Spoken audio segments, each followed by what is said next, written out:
Well, Mr. Speaker, I must say that, well, first of all, I'd say I'm grateful to the right honourable gentleman in this sense, that together he and I and the rest of his group did make a case powerfully to the EU that it was necessary for Northern Ireland to come out of the customs union, which was not, by the way, a point that was accepted by them. And we were successful in that. Insofar as he is critical of the arrangements, and by the way, the significant point about a customs union is it is a union that sets its own tariffs, its own duties at the perimeter around that customs union. That is what the whole of the UK will do, including Northern Ireland, and it was not, let's be frank, Mr. Speaker, what the European Commission or our European friends thought would be the result of these negotiations. I believe it's a great success for Northern Ireland and for the whole of the country.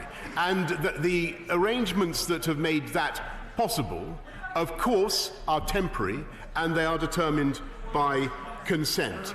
And I must say, Mr. Speaker, in all frankness, I do think it a pity that it is thought necessary for one side or the other in the debate in Northern Ireland to have a veto on those arrangements. Because after all, I must be very frank about this, Mr. Speaker, because after all, the people of this country have taken a great decision embracing the entire four nations of this country,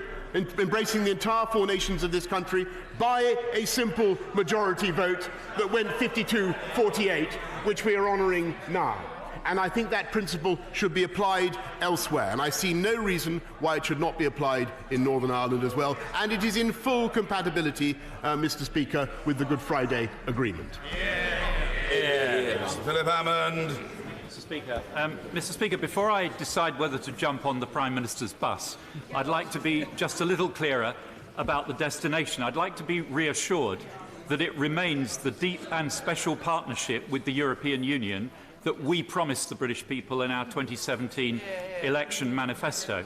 And in the absence of the UK-wide backstop, which is now gone from the package, the best way to give us that reassurance is to ensure a proper role for Parliament in the process of the future negotiations. So could the Prime Minister today make a commitment to accept what are known as the Nandy-Snell amendments, which the previous government agreed would prevail? Thank you. Mr. Speaker, I can certainly give that commitment.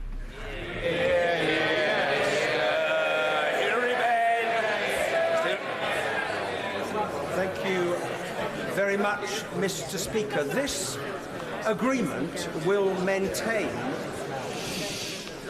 friction-free access to this European market for Northern Ireland.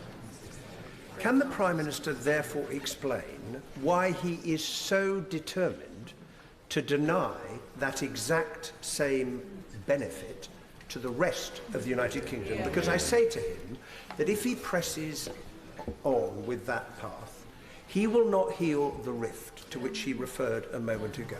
He will only serve to widen it further.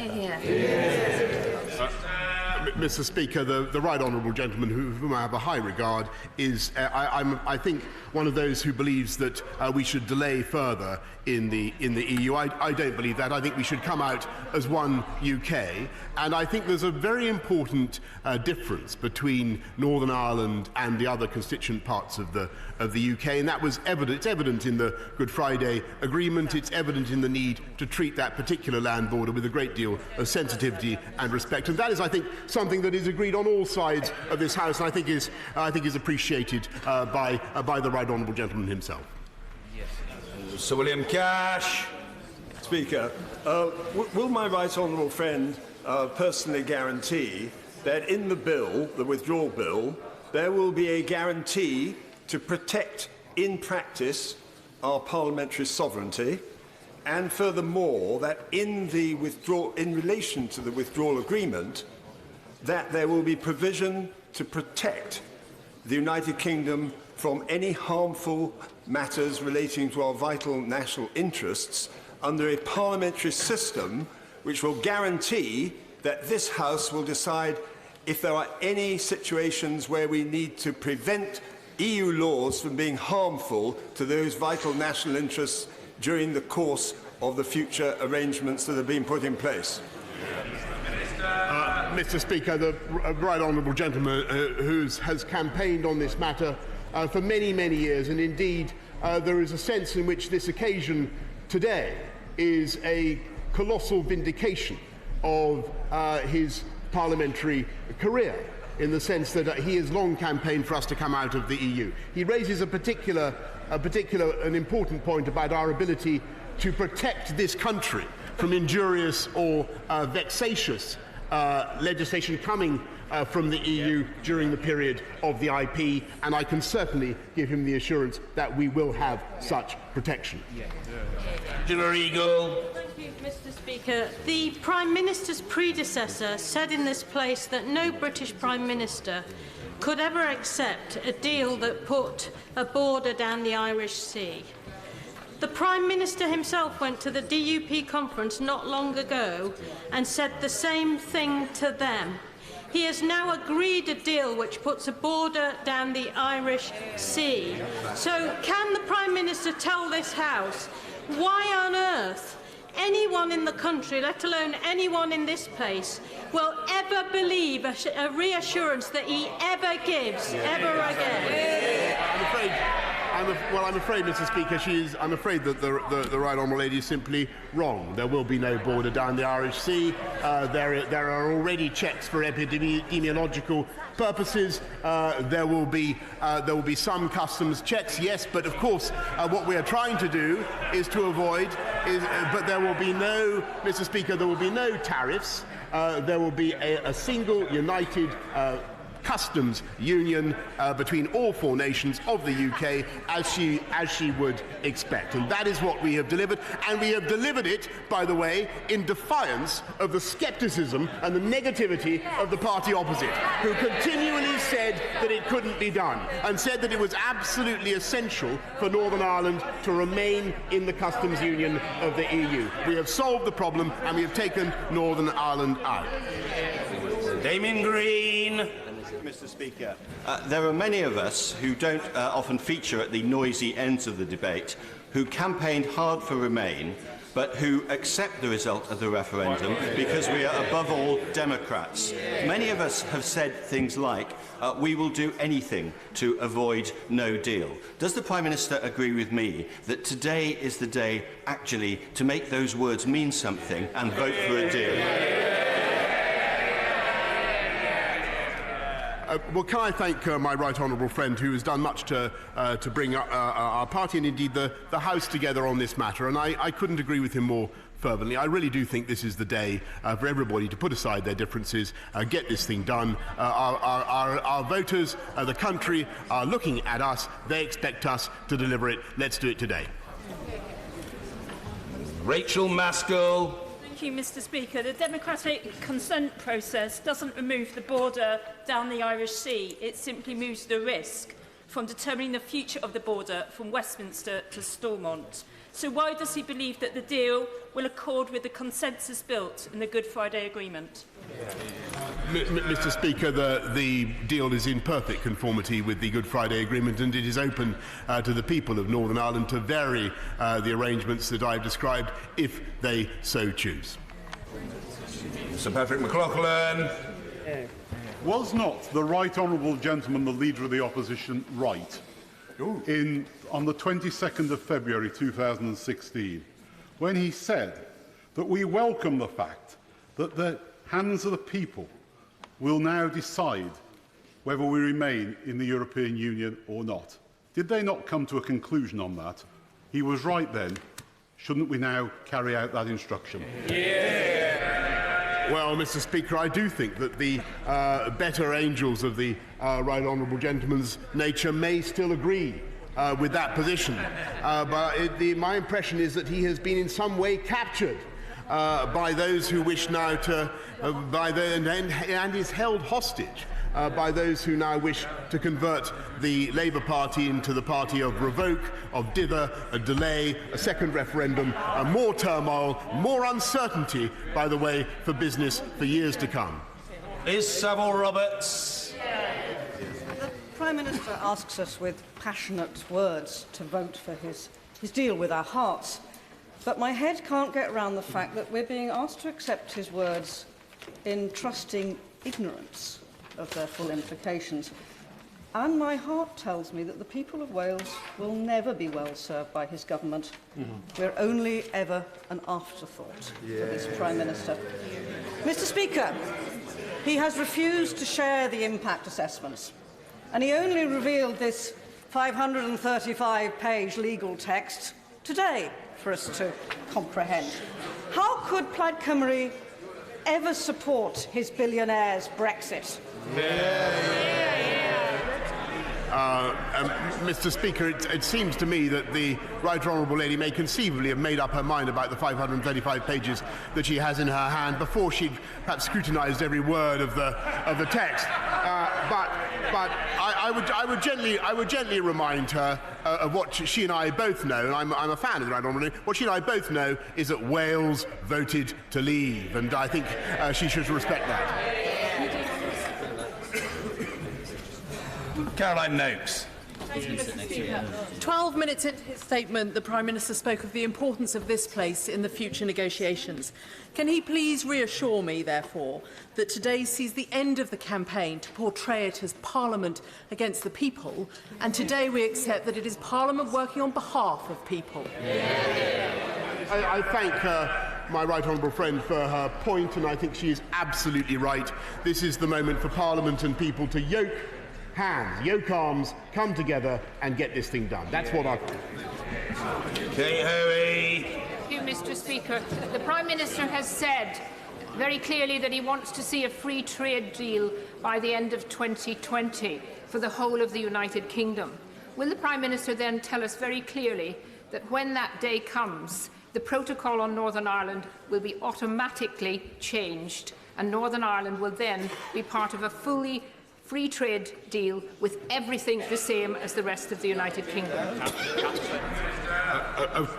Mr. Speaker, as the Right Honourable Lady knows, what happens is that the protocol, the current arrangements that we have for Northern Ireland, the arrangements envisaged in this deal, lapse automatically, and the default position is full alignment with the UK in every respect, save unless the people of Northern Ireland decide by a majority vote to remain in alignment. That is always open to them. That must be fair. It is for a very small range of policy, and from the beginning, as I've explained to the House, Northern Ireland will not only be able to take part in free trade deals, but Northern Ireland will have many of the advantages and attractions of Brexit, in the sense that we can regulate differently and better, for instance, for financial services. We can have a free port, for instance, in Belfast. There are things that I see, as is their customary way, my distinguished friends in the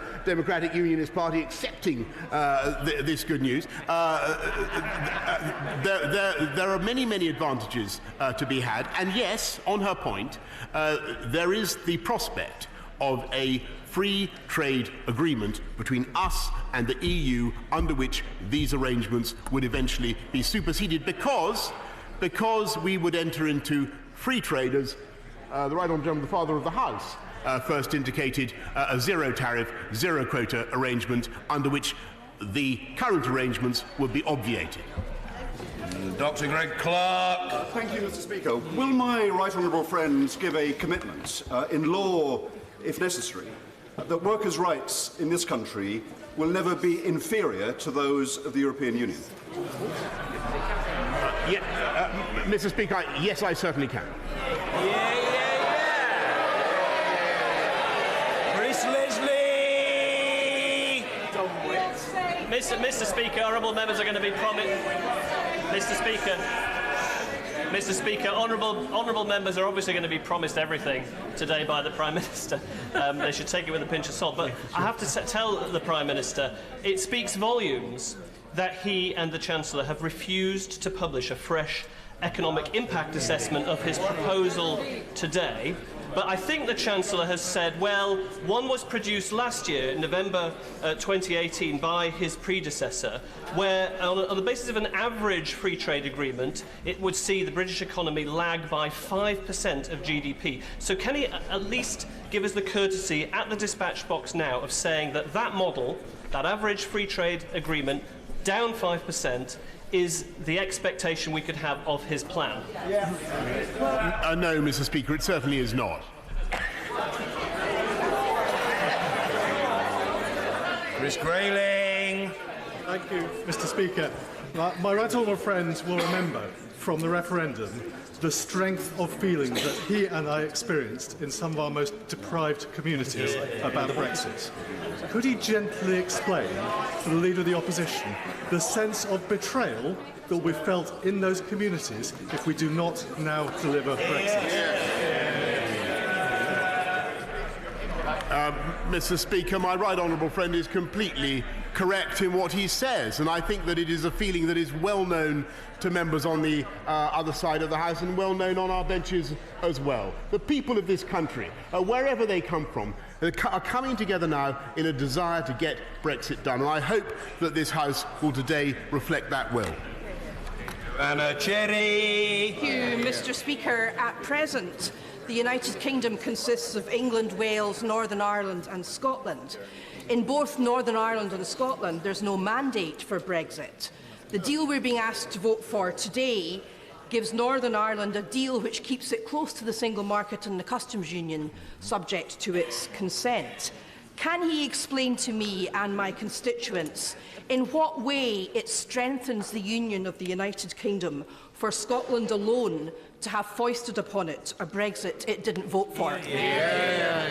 Mr. Speaker, I'm afraid there's a complete conceptual confusion here. Scotland and the whole of the UK is coming out of the customs union. There are particular arrangements that are being put in place to avoid a hard border in Northern Ireland, which I think is an objective that the whole House supports. And as for the people of Scotland, they had a referendum, as she knows full well, in 2014. They voted very substantially to remain in the United Kingdom. That was the correct decision. They were told it was a once-in-a-generation decision, Mr. Speaker, and I see no reason whatever to betray that promise that was made to them then.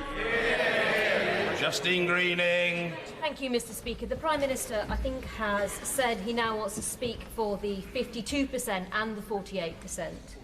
But does he recognise that the rhetoric and the actions and the way that this government has approached Brexit achieves the exact opposite of that, actually? And does he also recognise that dismissing concerns of communities like my own is no way to bring even England back together, and dismissing concerns of other nations within the United Kingdom is also no way to bring the UK and Britain back together either? Mr. Speaker, I certainly didn't mean to dismiss anybody's concerns, and let alone her own. And I recognise that, as I think I said in my opening statement, that this is an issue that has aroused deep feeling across the country on both sides. But it is my strong belief that the way forward for this country now is to deliver Brexit, get it done, and move our country forward, because that is the way, I believe, that people can honestly and passionately express their pro-European views in a new, deep and special partnership of the kind that that both of us campaigned for. Barry Shearman. Mr. Speaker, 40 years ago I heard a Conservative leader who had, although I disagreed with much that she believed in, but I believed in her loyalty and I trusted her, and she brought the nation together with a great speech. I didn't hear that this morning. What I heard was a man who leads this country who no people don't trust. And he keeps saying, trust. Who will trust the British people? If we want the British people to trust, will you agree with me, we should have a referendum so people can judge this deal for what it is, and then we can have a general election after that? Mr. Speaker, I think the best way to show our trust in the people is to repay their trust in us by honouring their mandate and delivering on the verdict of the people, and that is what we should do today, and I hope very much that the honourable gentleman will join us in the lobby tonight. Mrs Cheryl Murray. Mr. Speaker, will my right honourable friend reassure the fishermen in my constituency that he will put right the wrong heaped on them over 40 years ago, and they will get a better share of the fish from UK waters. Mr. Speaker, they certainly shall, and I congratulate and I thank my honourable friend for everything she does to stick up for UK fishing. Fishing has a glorious future in this country, in the West Country and in Scotland too, if only this House will do the right thing and allow us to come out on October the 31st. The honourable gentleman for Slough thinks that nodding at me vigorously to the extent that it virtually constitutes a bow is the most efficacious means of being called. The honourable gentleman may have his opportunity in due course, but he may well have his opportunity. But first of all, I want to hear Caroline Lucas. Thank you, Mr. Speaker.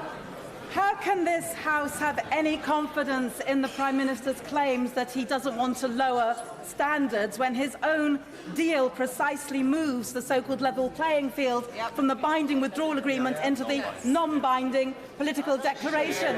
Isn't the truth that this deal takes a wrecking ball to our social and environmental standards, and the reason that he won't put it back to the British people is because he knows full well that they see through his bluster and they can see that this is a profoundly bad deal. Mr. Speaker, I'm afraid the right honourable lady has totally misread or misunderstood the provisions of the agreement. There it is stated plainly in the political declaration that we will maintain the highest possible standards, and it is up to this House to do so. And I think it's the will of this House, and indeed it's the will of this government, to have even higher standards. This is the party, this is the government that has banned microbeads, that is cracking down on plastics, that is leading the world in going for zero carbon by 2050. We are world leaders in environment and animal welfare protection, and we will continue to be so outside the EU. Hear, hear. The time has come to uncork the Gawk. Mr. David Gawk. Thank you, Mr. Speaker. The Prime Minister has said that he wanted to leave with a deal, and he has shown determination and flexibility to reach a deal for which he deserves credit. He will be aware, however, that unless we reach a free trade agreement in the next stage of negotiations, that there is a risk that Great Britain will leave the implementation period without a deal with the European Union. Can the Prime Minister commit today to show the same determination and flexibility to ensure that we do reach a deep and special partnership through a free trade agreement with the European Union before we allow the implementation period to come to an end? My right honourable friend makes an excellent point, and indeed it was a point that was really the substantive one that I was discussing with our European Union friends in the last couple of days, because that's where they want to go now. They're interested in our timetable. They're interested in whether 14 months is enough. He's absolutely right to focus on this. I think, Mr. Speaker, it is enough. I think we can do it in 14 months. And I'll tell you why. The right honourable lady asked from a sedentary position. She may not know that we are already in perfect regulatory alignment with the European Union. It may have escaped her that we already have zero tariff and zero quota arrangements with the EU. We have a fantastic opportunity to do a free trade deal. Yes, 14 months is a blistering pace, Mr. Speaker, but we can get it done. And I just remind doubters and sceptics that they said it was impossible to reopen the withdrawal agreement. There they all are. They said we'd never get rid of the backstop, Mr. Speaker. They said we'd never get a deal, Mr. Speaker. There's a very good deal on the table here today, and I hope they vote for it. Patience rewarded. Tanmanjeet Singh Desi. Thank you very much. Mr. Speaker, while addressing the DUP conference in Northern Ireland, the Prime Minister promised that there would be no border down the Irish Sea, neither the customs one, neither a regulatory one, nor any other sort. He promised the same thing to his Conservative colleagues during his pursuit for power to become the Jungle King. So would the Prime Minister like to take this opportunity to formally apologise to the DUP, his Conservative colleagues and the good people of Northern Ireland for having sold them down the river and for having broken yet another promise? Well, I'm grateful to the right honourable gentleman, but I must say, in all candour and humility, he misrepresents what I think is an excellent deal that takes Northern Ireland out of the EU customs union, preserves it in the UK's customs territory, does not create a border in the Irish Sea, and allows us together as a single United Kingdom to do free trade deals around the world. And I think his constituents would want him to support this deal and get Brexit done tonight, and get Brexit done on October the 31st. John Barron. Mr. Speaker, I wholeheartedly commend my right honourable friend for abolishing the anti-democratic backstop, and on that basis I will be supporting this deal today, having opposed the previous deal. But can I suggest this to him? Given that I and most of us in this place want a fair and good trade deal and prefer that to no deal, does he accept that by abolishing the anti-democratic backstop, we actually not only make a good and fair trade deal more likely, but we almost guarantee it, given the common position we start from and our common interests with the EU? My right honourable friend is spot on, Mr. Speaker, and he is right that both sides have a strong incentive to do a very, very good, best-in-class free trade deal by the end of next year. That's our ambition, and that's what we're going to achieve. Prime Minister's Brexit Secretary was on television this morning, and he confirmed that no economic analysis of the deal has been done. I ask the House to let that sink in. No economic analysis of the deal has been done, which we are all expected to vote on today. How does the Prime Minister anticipate that members on all sides of this House, in good faith, for a deal that's going to impact on our country for decades to come, can be expected to vote on such a thing today? Minister. Mr. Speaker, I respectfully point out to the honourable lady that the deal has been welcomed by a broad range of opinion, including the Governor of the Bank of England and indeed the CBI. And the choice for her today is between this deal, which I believe is very good for this country, both economically and politically, and no deal. That's what she has to decide between. Mr. Peter Bowe. Thank you, Mr. Speaker. Article 126 of the withdrawal agreement says that the transition period ends on the 31st December 2020. But a few articles later, 132, it says it can be extended for a further 2 years. If it was extended, we would still be effectively in the European Union 6.5 years after the referendum.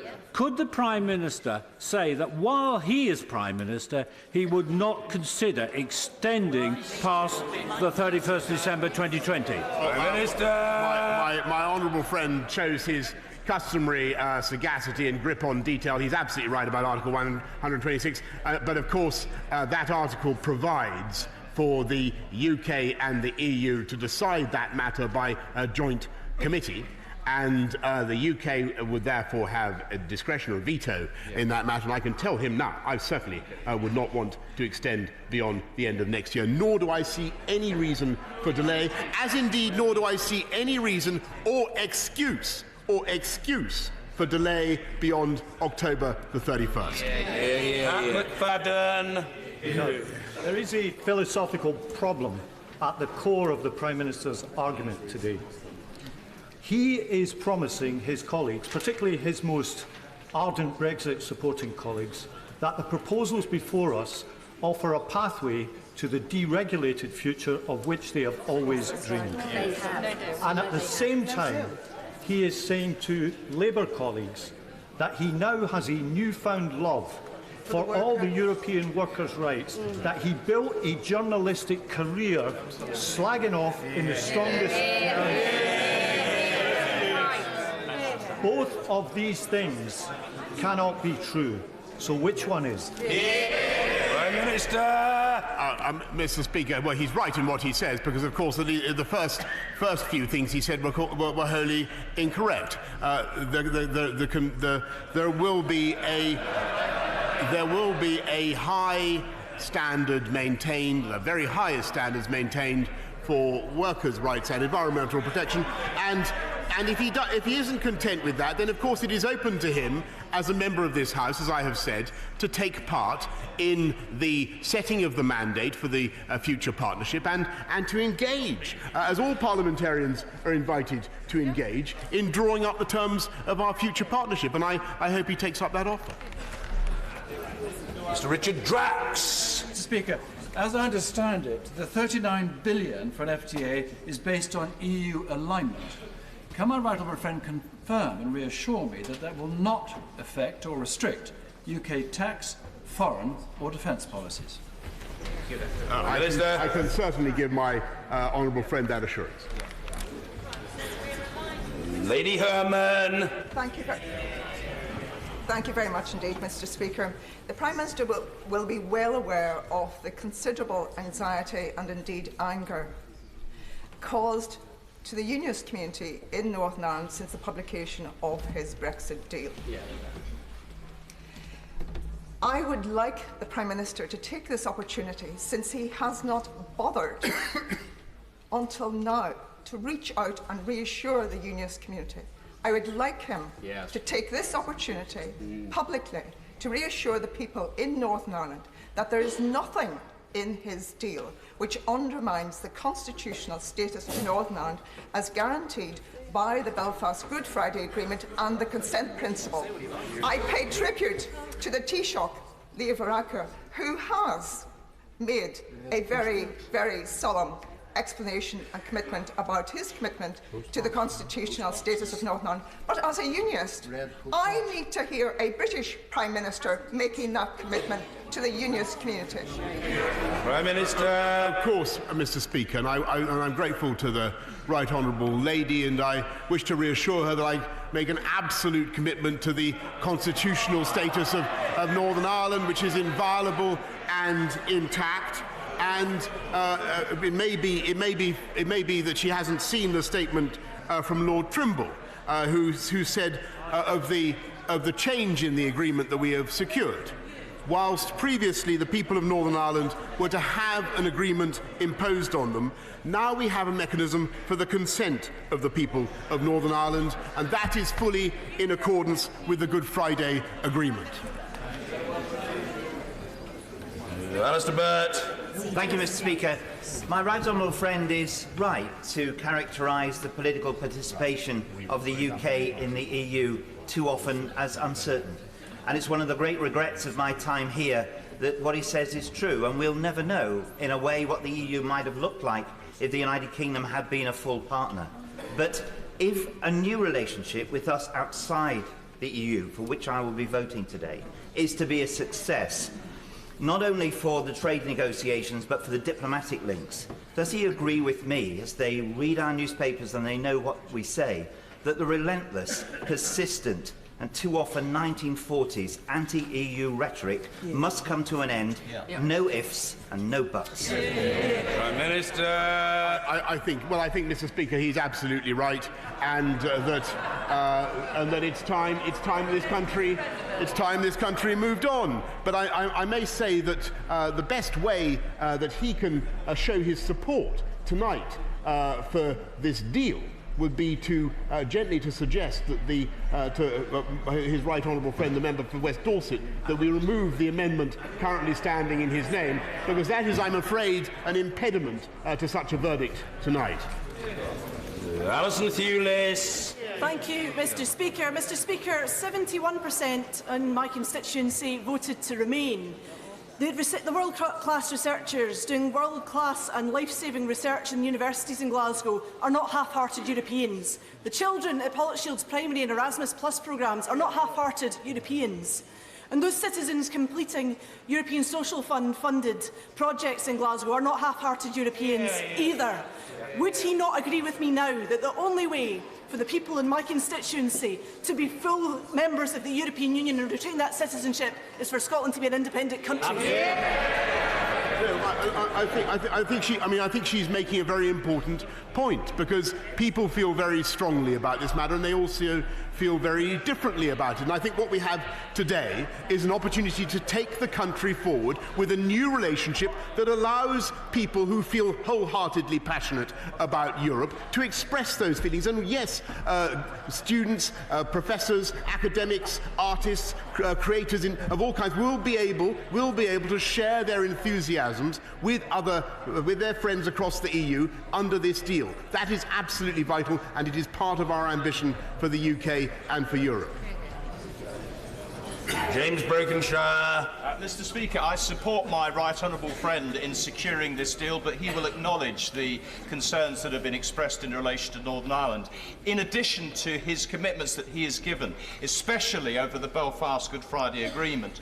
Please would he reaffirm his commitment to a new deal for Northern Ireland, investing in its infrastructure, investing in its prosperity, investing in its future as a proud part of our precious United Kingdom. I thank my right honourable friend. I pay tribute to him and everything he has done for Northern Ireland. And I think he would agree with me that the one thing that would really make a difference now to all those policy fields in Northern Ireland and would take Northern Ireland furthest forward the fastest would be if we could get the Stormont Assembly up and running again, and if the parties came together for government in Northern Ireland once more. Helen Hayes. The government could have agreed to internationally binding legal commitments to maintain existing workers' rights and environmental protections, and to ensure that rights keep pace in the future. At every stage, it has refused to do so. Can the Prime Minister explain why people across this country should believe his empty promises now? And if the Prime Minister is so confident that the British public will not see through his hollow rhetoric, why is he so afraid of giving them a final say? Well, the honourable lady will know that the plan is, if you look at the provisions that we have on workers' rights and environmental protections in the political declaration, they're very ambitious. We want to maintain the highest possible standards, and of course, whenever the EU, she should understand, whenever the EU introduces a new provision on workers' rights, even if it is in some way inferior to our own by then, Parliament will have an opportunity to consider that provision, that new provision from the EU, and to put it into UK law. Jeremy Wright. Thank you, Mr. Speaker. The Prime Minister said at the outset of his statement that the debate about our membership of the European Union has not just paralysed our politics, but it's profoundly divided our society. And the longer we have this debate, the more difficult it will be to reunite our country. So isn't it incumbent on all of us in this place today to act in a way that seeks to settle that debate, not seeks to perpetuate it, and that we do not reject what is a good deal in the fruitless and impractical pursuit of a perfect deal? Prime Minister. My right honourable friend is perfectly right. I think that this deal is about as perfect as you could get under the circumstances. I say so myself. But yes, of course, there are difficulties.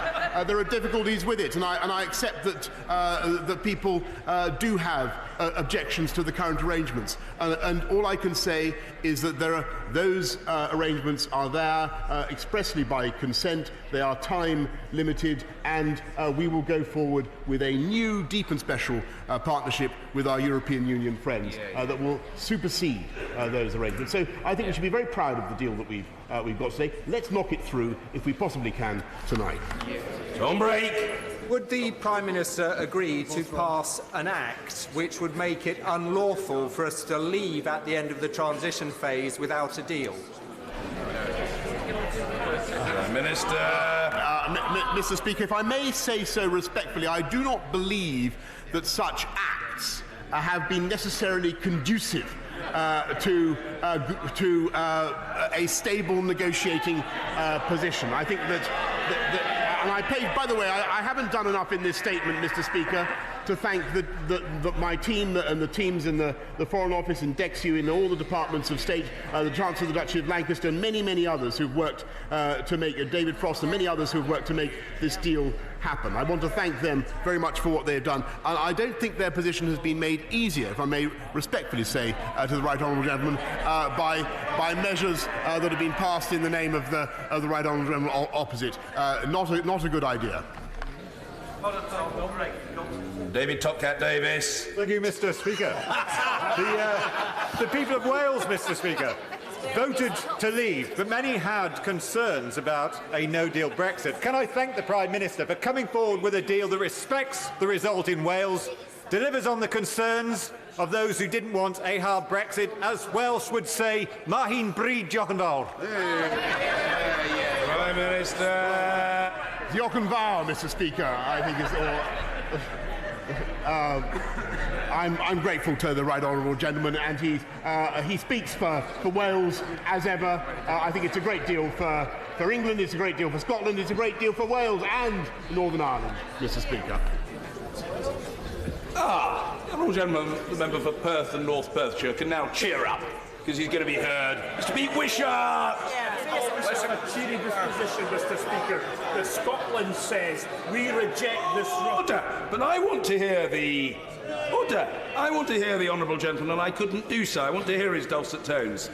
Blurt it out, Matt. And I'm grateful to you, Mr. Speaker. And what Scotland says today is that we reject this rotten deal. We will be taken out of a European Union against collective will. We will be deprived of the customs union, the single market. We will be left at a competitive disadvantage to our friends in Northern Ireland. Isn't it the case, Prime Minister? The only way Scotland can retain the EU membership it requires is to become an independent I'm afraid, Mr. Speaker, that he's sadly in error if he thinks that Northern Ireland is part of the EU customs union. It is simply not. It is part of the UK customs union, as indeed is Scotland, which is greatly to the benefit of the people of Scotland.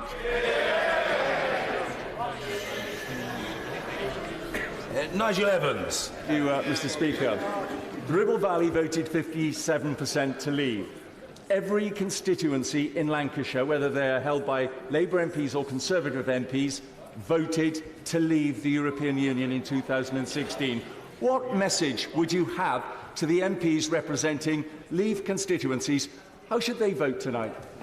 Well, Minister. I remember vividly campaigning with my right honourable friend at cattle markets and elsewhere, where he attracted strong support for his views, and he's right. And I hope that very much that people in this House tonight will respect the views of their constituents, not just the sense that Brexit needs to be done, but also their passionate desire to move on to our dynamic domestic agenda, expanding our health service, improving our healthcare, investing in education, putting more police officers on the street and taking this country forward. The party opposite offers nothing but dither, division, doubt and delay, and I think they're completely mistaken. Tulip Siddiq. The Prime Minister used the phrase European friends over and over again in his statement this morning, and we in this House know that the Prime Minister likes to treat his friends with great generosity. Bearing that in mind, will the Prime Minister distance himself from the comments of his Security Minister last week, who said that our European friends in this country could face deportation if they do not get settled status by next year? Prime Minister. Well, the honourable lady raises a very important point, and perhaps I should have said more about it in my opening remarks, because I do think one of the things that this government has done well over the last few years, and perhaps we should have been faster, but we are finally giving the 3.4 million the assurances that they need, and the EU settled status scheme is now really working extremely well. It is vital that everybody, all the EU citizens citizens living in our country have the reassurances that they need. I may say it is also vital, and it's a point that I made to our colleagues in Brussels, it is also vital that there should be symmetry, because at the moment there is not perfect symmetry, and it's very important that as we come out and we give our EU nationals the treatment they deserve, that is reciprocated on the other side of the channel. By and large it is, but there is some progress to be made. Mr. Stephen Crabb. Mr. Speaker, would the Prime Minister confirm what business has been telling us for many months now, that there is enormous pent-up investment waiting to be released into the UK economy when the fog and lack of clarity of this stage of Brexit is lifted? And would he also confirm that the very last thing that business wants to see from the proceedings of today in this House of Commons is for further delay, further fogginess and further confusion? Well, my honourable friend is completely right, and I do think the whole business world has been, as it were, holding its breath, waiting for us to get this thing done.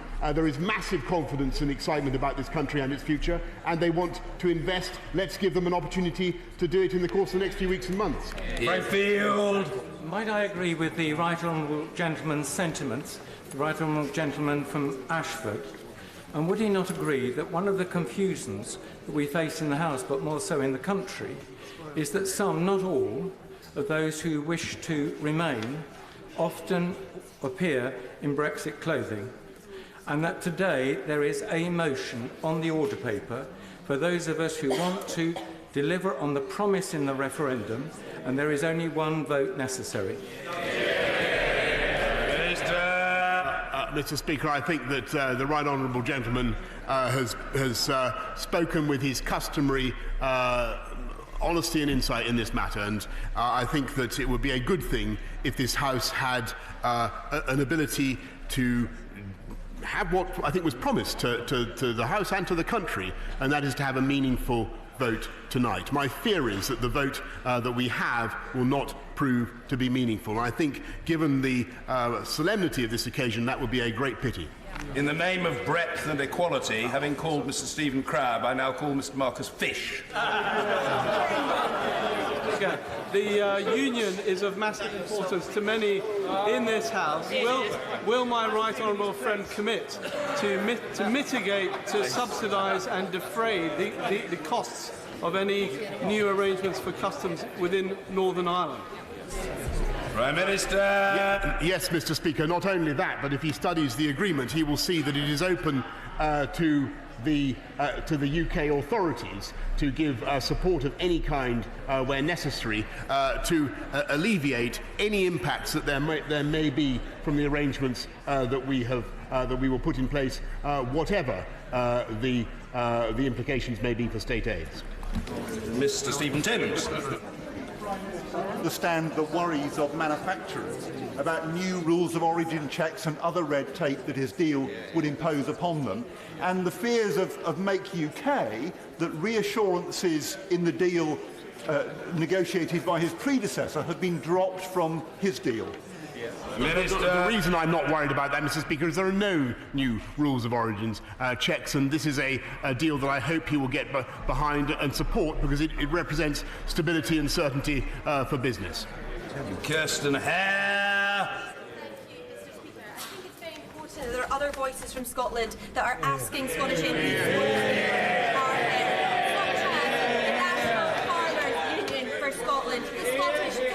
Federation, the Federation of Small Businesses, the Scottish Chambers of Commerce, the Scotch Whisky Association, who all believe this is best for industry, the economy and jobs. And Scottish nationalists will once again vote for a no-deal Brexit. Mr. Speaker, there speaks the true voice of Scotland. And she is perfectly correct in what she says. And I venture to say, Mr. Speaker, that the constituents of the party opposite, the SNP, overwhelmingly tonight want that party, even that party, to get Brexit done and move this country on. I bet they do, Mr. Speaker. I simply understand. Sammy Wilson. Speaker, the Prime Minister has said there'll be no border down the REC, yet every good imported from GB into Northern Ireland will be subject to a customs declaration, a physical movement subject to checks, and tariffs have to be paid until it can be proved where the goods are going to. Will he accept that he may have avoided a regulatory border between Northern Ireland and the Republic, but he has put a legal, customs and economic border between the country to which we belong and the economy to which we depend? Rather than a great deal, this will do a great deal of damage to the Union. It will.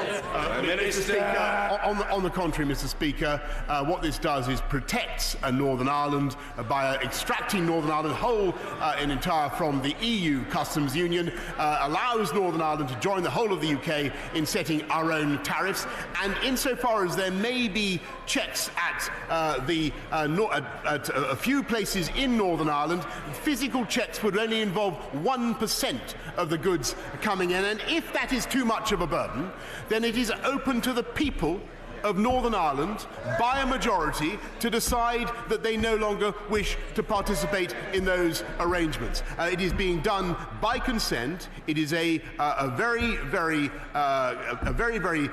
ingenious scheme that gets Northern Ireland out of the customs union and allows the whole of the UK to do free trade together with minimum bureaucracy. Mr. Henry Smith.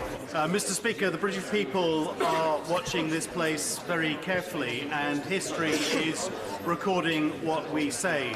The clear majority message from my constituents is that they want the Brexit they voted for delivered, and this deal does that. Can I have an assurance from the Prime Minister that we will not only maintain but enhance our environmental and animal welfare standards? Mr. Speaker, I can indeed give that assurance, and I can tell my honourable friend who campaigned to leave the EU for these reasons, amongst others, we will indeed have higher standards of protection for animal welfare, the environment and other matters. David Hanson. North Wales is a major artery to Northern Ireland by road and by boat, to the Irish Republic by road and by boat, but also to the Irish Republic through Northern Ireland by road and by boat. Given what he said today, that goods will be, unless they are at risk of entering the EU, in his statement, where and when are going to be the border checks, and where and when are going to be the tariffs, because they will face them under his proposals. Mr. There aren't any tariffs on goods. There aren't any tariffs, as he knows full well, there aren't any tariffs on goods going GB-NI or NI-GB. Vicky Ford. Thank you, Mr. Speaker. We all know that the people of our country are desperate to end this uncertainty, but we often forget that the people of the other 27 countries are also desperate to end this uncertainty, and our Prime Minister has needed to get the consent from all 27 countries. Does he agree with me that if this House fails to back this deal today or seeks to kick the can down the road again, we create more uncertainty and not less? Minister. My honourable friend is exactly right, and the choice is very clear today for this House and for the country. It is really this deal or a no-deal Brexit, because I do not think by any stretch of the imagination it can be right for the UK to delay beyond October the 31st, when that is expensive, pointless, a waste of spirit and an expense of shame that will achieve absolutely nothing whatever. Dr. Sarah Wollaston. Speaker, evidence matters, Prime Minister. How can you possibly assure our constituents that this is a good deal if the Prime Minister hasn't carried out an economic impact assessment of what it will cost them? And if he has carried that out, why on earth are we not able to see it as we debate this today? Well said.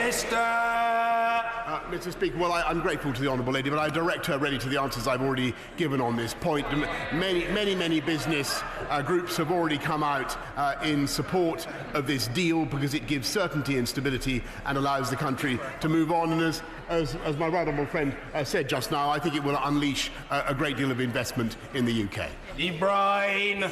Sir, can I thank the Prime Minister for his statement and the tone with which he's delivered it today? he and I have had some robust conversations in the last 6 weeks, and he has done what he promised me he would do, which is seek a Brexit deal and bring it back to this House. I was very pleased to hear him mention the 48% today. There are a lot of people for whom we need to have the losers' consent to deliver Brexit safely. So would he agree that the way to do that is with the deal that he has proposed, which is well worthy of all of our support?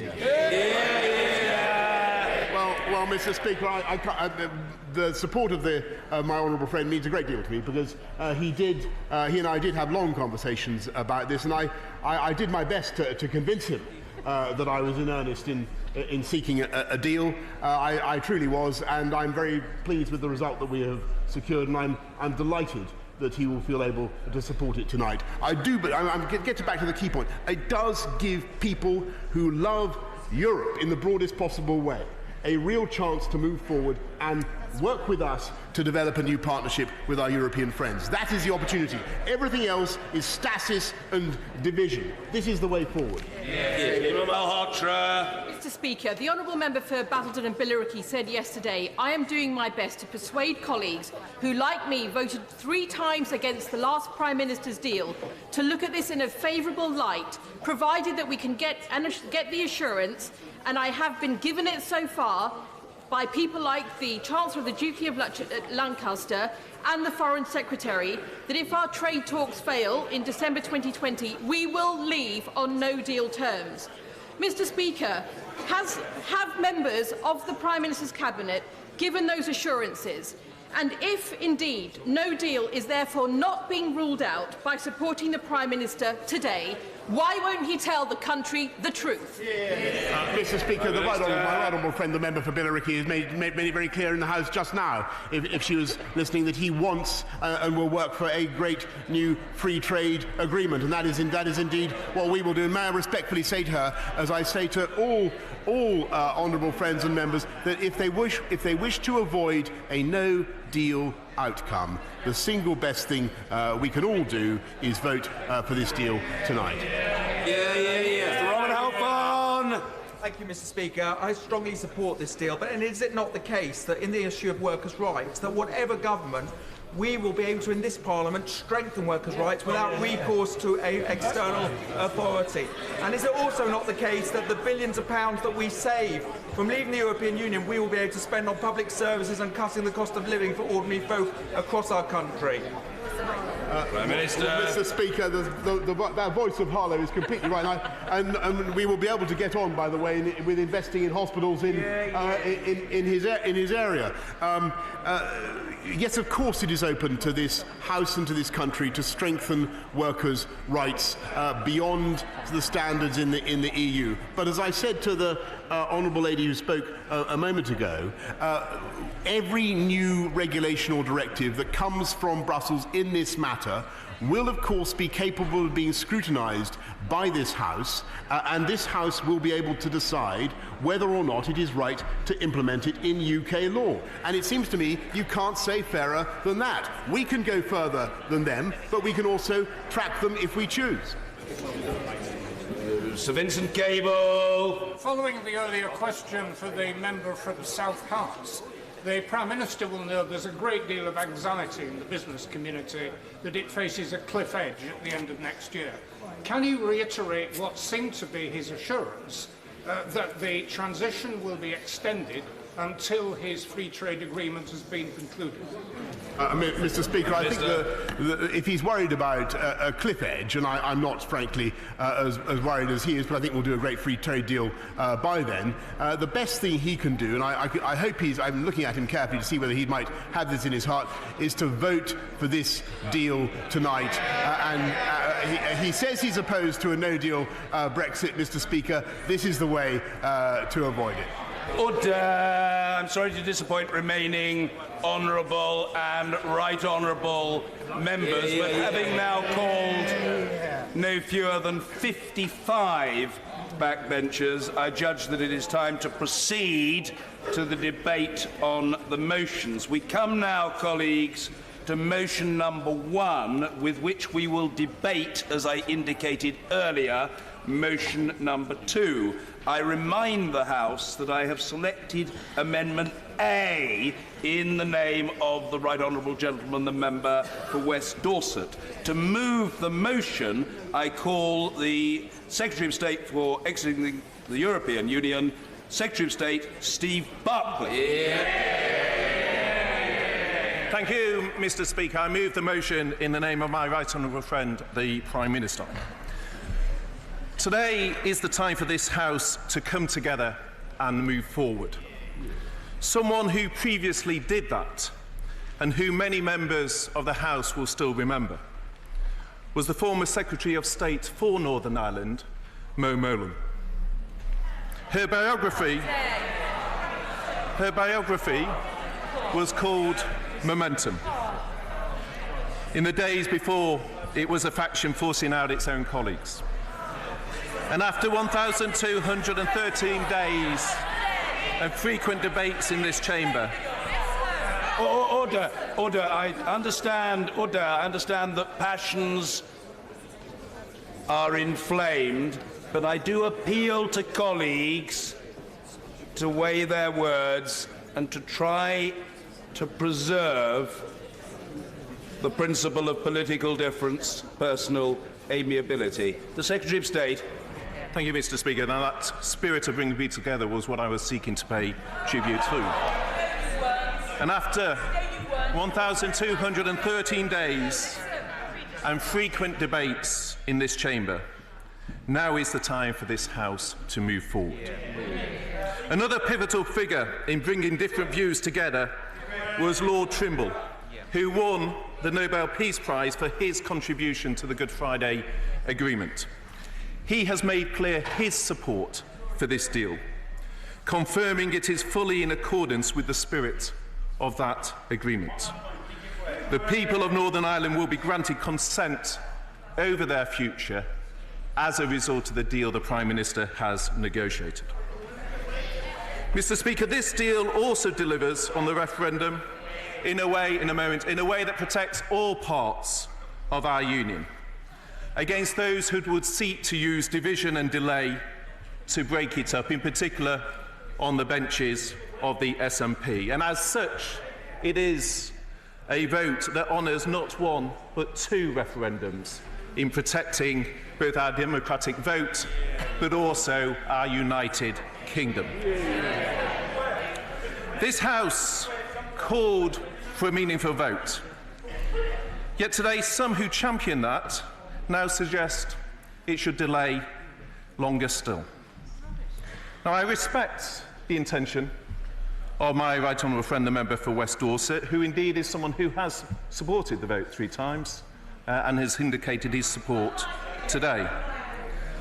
But his amendment would render today's vote meaningless. It would cause further delay when our constituents and our businesses want an end to uncertainty and are calling for us to get this done. Mr. Speaker, the public will be appalled by pointless further delay. We need to get Brexit done by the 31st of October so the country can move forward, and I ask my right honourable friend in that spirit to withdraw his amendment. I give way to the Honourable. Very grateful to the Secretary of State, and he pointed out that honourable members opposite have voted previously against a Brexit deal after the referendum, including the Prime Minister, who voted twice against a Brexit deal after the referendum. Why doesn't the government have the courage, therefore, to allow the same privilege to the people of this country to make their judgment on this deal? If the Honourable really thought that, he would support an election and indeed let the people have their say on this issue, but he has declined to do so. And it's important that politicians don't pick and choose which votes they adhere to, and that we respect the biggest vote in our country's history. I'll give way. I'm grateful to the Secretary of State in giving way. He's just said public do not want delay. Yesterday, I was in my constituency in Raynham, where 100% of the people I met, they said they want Brexit delivered, and this Prime Minister's deal delivers on Brexit. So I applaud him as the Secretary of State and the Prime Minister for getting this done.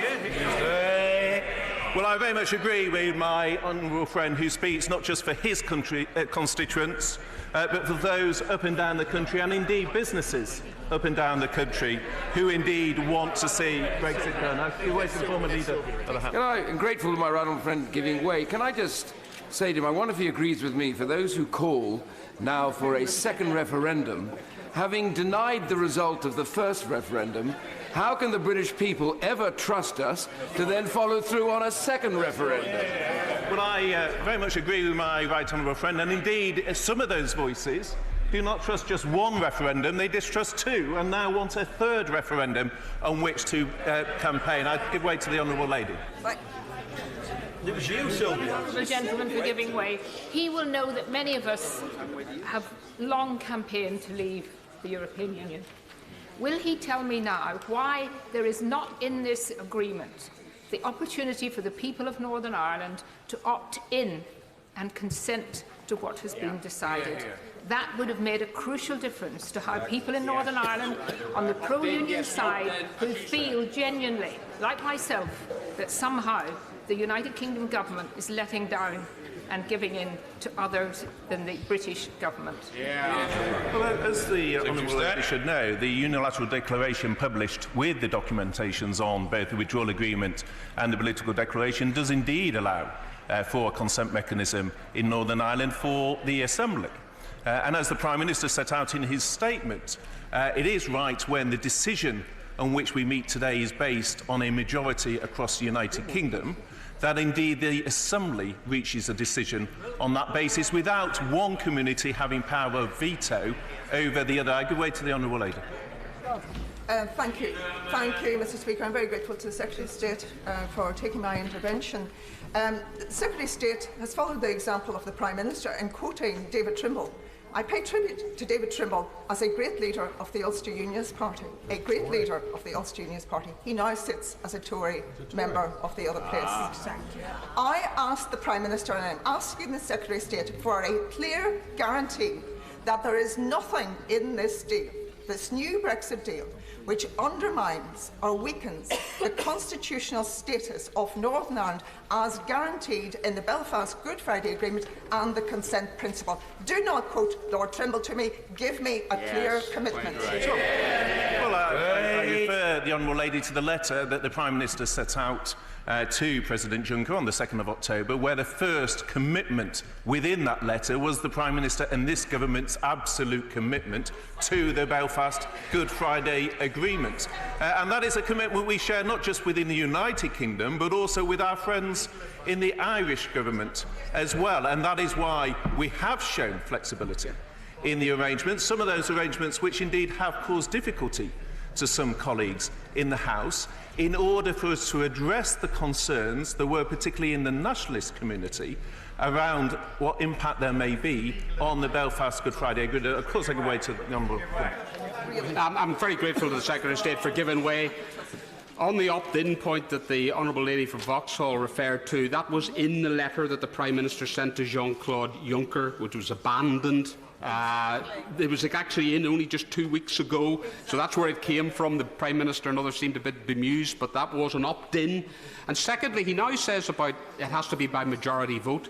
So can we now take it that the policy of the government is to do away with vetoes, for instance, about getting the Assembly up and running? 4 out of the 5 parties in Northern Ireland want it up and running. The Assembly is going to meet on Monday, which is good news.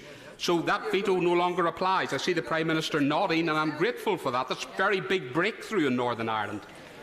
Well, it's also worth clarifying, and this speaks very much to the unilateral declarations and the concerns in terms of how that operates, that this is about a reserved matter that applies to our international agreements as a United Kingdom, and not the powers that sit with the Assembly within the Good Friday Agreement. And that is why there wasn't a willingness to give one community a power of veto over the other. Of course, I give way. I'm very grateful to the Secretary of State, but it is simply not true to say that agriculture and manufactured goods and so on are reserved matters. These are matters devolved to the Northern Ireland Assembly. This is just not correct. Please do not use that argument. And this was recognised by the Prime Minister in the letter that he sent to Jean-Claude Juncker himself only a few weeks ago. Thank you, Mr. The difficulty with that argument, with great respect, and I very much do respect the concerns of the Right Honourable Gentleman, is that Stormont isn't sitting at present.